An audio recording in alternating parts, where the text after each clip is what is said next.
Ó, gente, atendendo a pedidos, aqui é a máquina lava e seca Midea.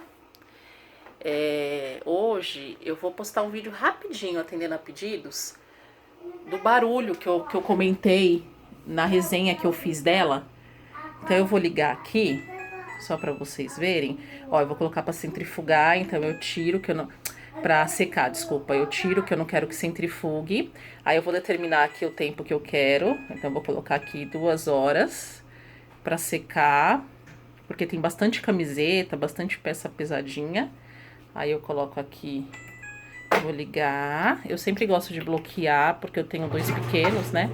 Então eu seleciono os 2 botões pra aparecer aqui, ó. Essa travinha, tá vendo, de bloqueio. E aí eu vou mostrar um pouquinho pra vocês o barulho que pediram pra eu mostrar, né? Pra ver se, vamos ver se dá pra vocês ouvirem aí o barulho que ela faz pra centrifugar. Ó, agora ela já tá tirando um pouquinho do excesso, ó, ela já começou a secar, tá vendo? Ó.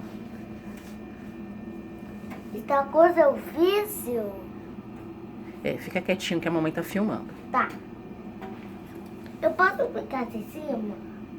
Feito em cima? Pode.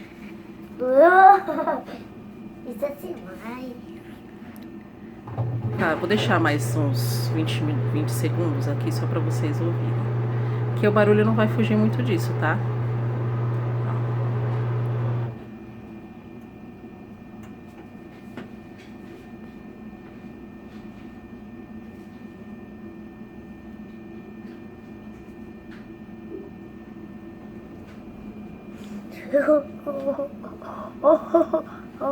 Então, como eu falei pra vocês, não é nada que me incomode tanto, mas ela faz um barulhinho sim.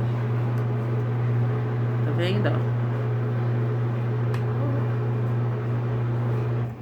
E é isso, eu vou colocar aqui em cima o vídeo da resenha, espero que vocês tenham gostado. Então foi um vídeo rápido só pra colocar pra vocês ouvirem um pouquinho o barulho dela, tá bom? Até a próxima!